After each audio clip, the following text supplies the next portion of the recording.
Hello बच्चों, हम पढ़ रहे हैं क्लास 8 हिंदी चैप्टर नंबर 12। बच्चों, चैप्टर का नाम है गिरधर की कुंडलियां, जिसके क्वेश्चन आंसर को हम आज पढ़ेंगे। तो बच्चों, पहला क्वेश्चन है कि निम्नलिखित शब्दों के शब्दार्थ शब्दकोश से खोजकर लिखिए।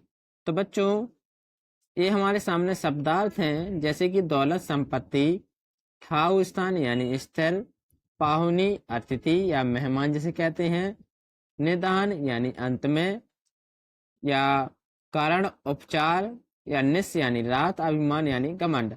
जैसे शब्दार्थ हैं बच्चों, तो आप इन्हें अपनी कॉपी पर नोट कर लेना और इन्हें याद कर लेना। हम आते हैं बच्चों क्वेश्चन आंसर की तरफ। बच्चों, इसमें पहला क्वेश्चन है कि हमें दूसरे व्यक्तियों से किस प्रकार के वचन बोलना चाहिए। तो बच्चों, हमें दूसरे व्यक्तियों से विनय पूर्वक मीठे वचन बोलना चाहिए। दूसरा क्वेश्चन है कि कोयल सबको अच्छी क्यों लगती है। तो बच्चों, कोयल सबको अच्छी लगती है क्योंकि वह मिठास भरी बोली बोलती है। और बच्चों, जो भी हमसे मिठास भरी बोली बोलते हैं वो हमें अच्छे लगने लगते हैं। अब तीसरा क्वेश्चन है बच्चों का कि धनी व्यक्ति को क्या नहीं करना चाहिए। तो बच्चों, धनी व्यक्ति होते हैं, उन्हें अपने धन का घमंड नहीं करना चाहिए।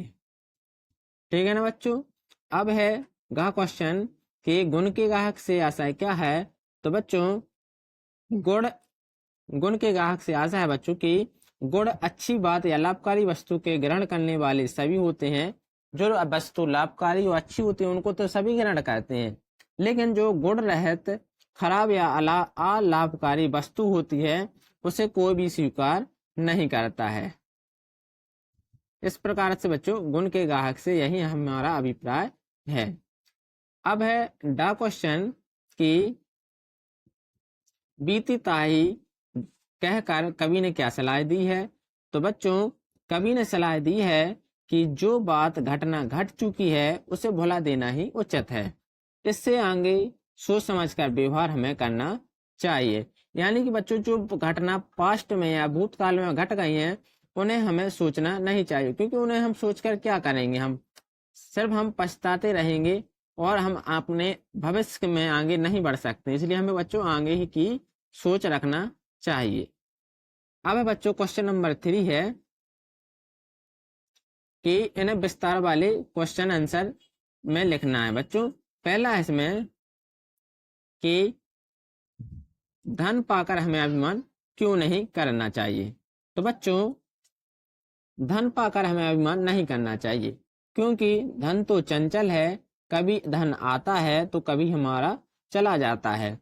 संपत्ति पर कब संपत्ति किसी पर भी सदा के लिए नहीं रहती। किसी के पास या तो बहते जल के समान होती है। जिस प्रकार जल एक स्थान पर स्थिर नहीं रहता, उसी प्रकार धन भी कभी एक व्यक्ति के पास सदा स्थिर बनकर नहीं रहता। इसे स्थिर बनाकर रखने का कोई उपचार नहीं है। यह धन तो 4 दिन रात का मेहमान होता है, इसलिए मीठा बोलकर विनय पूर्वक सबके साथ व्यवहार करना चाहिए। हमें प्रेम पूर्वक संतुलित बात करनी चाहिए। धन पर घमंड नहीं करना घाटे का सौदा है। अगर हम धन पर घमंड करेंगे तो बच्चों, हम अहंकारी होंगे और वह हमारा क्या होगा, घाटे का सौदा होगा। इसलिए बच्चों, हमें मीठा बोलना चाहिए। अब है अगला क्वेश्चन है बच्चों, अगला क्वेश्चन पढ़ेंगे हम कि कोयल और कौवे की वाणी में क्या अंतर है। देखिए बच्चों, कोयल और कौवे का रंग एक सा होता है, लेकिन उनकी वाणी को हम किससे पहचानते हैं, उनको हम उनकी वाणी से ही पहचानते हैं। कैसे बच्चों, कि कोयल और कौवे दोनों काले रंग के पक्षी हैं। इनकी वाणी को सभी लोग सुनते हैं, लेकिन कोयल की वाणी सबको अच्छी लगती है, सुहाती है, और अपनी कर्कश बोली के कारण कौवे सबको द्वारा अपवित्र और त्याज्य माने जाते हैं। यानी हम उनको क्या कहते हैं, त्यागते हैं और अपवित्र मानते हैं। कोयल की वाणी मीठी होने से सब लोगों द्वारा उसकी मिठास की प्रशंसा की जाती है, क्योंकि बच्चों वो कैसी बोलती है, मीठी, और सभी लोग उसके ग्राहक होते हैं, यानी सभी लोग उसको सुनते हैं। लेकिन बच्चों, और यहाँ पे देखिए कि कोयल की मधुर वाणी हजार लोगों को अपनी ओर आकर्षित कर लेती है। और कौवा क्या होता है, वो कर्कश बोलता है, इसलिए उसे उसका ग्राहक कोई नहीं होता है और उसे हम सुनते नहीं क्योंकि वो कर्कश बोलता है। इसलिए हमें कैसे बोलनी चाहिए जिंदगी में बच्चों, मीठी बोली बोलनी चाहिए हमेशा कोयल की तरह। कि सभी यही कहें कि हम इसको सुनते ही जाएं, ऐसा नहीं कि सभी यही कहें कि आप चुप कहुए जैसे कि ये कब चुप हो और कब यहाँ से जाए। इसलिए हमें क्या बोलना चाहिए बच्चों, मीठी बोली।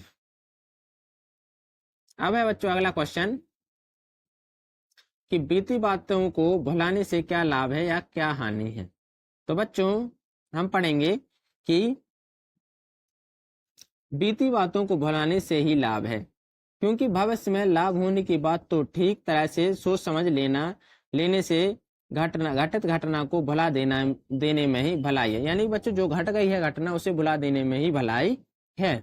घटित घटना से हमें निराश और हतोत्साहित नहीं होना चाहिए।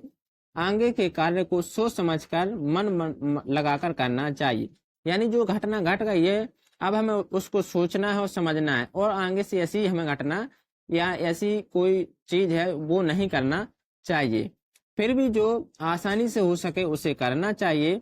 मन लगाकर काम करने से उसमें सफलता मिलती है। दुष्ट व्यक्ति भी फिर हंसी नहीं उड़ा पाते। मन में कोई चूक गलती न होने से मन में पक्का विश्वास करके अपने काम में जुट जाना चाहिए।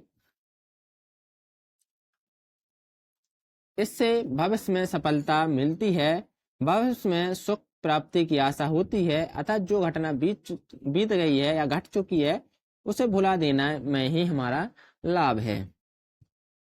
अब है क्वेश्चन नंबर 4 बच्चों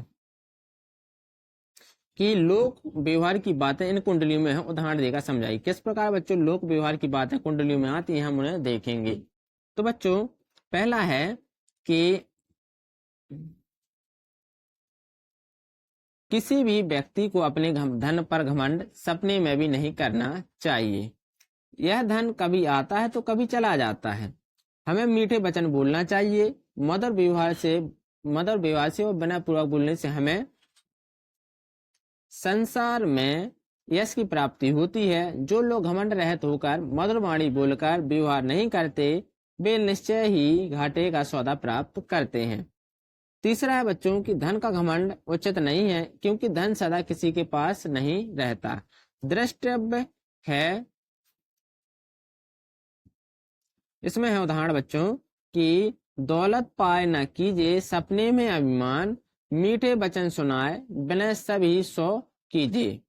पाहुन निस दिनचारी, यानी कि बच्चों यह 4 दिन के मेहमान के समान होता है। धन रह सभी के दौलत बच्चों। और इसमें देखिए बच्चों कि क्वेश्चन अब है पॉइंट चौथा है बच्चों कि मधुर और मीठे बोल सभी को अच्छे लगते हैं। शब्द सुने सब कोय, कोकिला सबे सुहावनी, यानी सभी उस कोयल को सुनते हैं क्योंकि कोयल सुहावनी मीठा बोलती है, इसलिए वो हमें कैसी लगती है, सुहावनी। और 5th है बच्चों 5 है कि घटित घटना को भुला देना ही लाभकारी है। भविष्य में सबका भला है। इस भावना से उचित व्यवहार की बात को सोच समझकर बीती बात भुला देना चाहिए। मन में किसी प्रकार की चूक ना रखने से मन पर पूरा विश्वास रखते हुए आगे को उचित व्यवहार अपनाना चाहिए। इसी में भलाई है, सुख है, बीती ताही विसार दे आगे की सुध ले। तो बच्चों अगर आपको ये पार्ट अच्छा लगा हो तो बच्चों please subscribe my video and like and watch. Thank you बच्चों, गुड डे।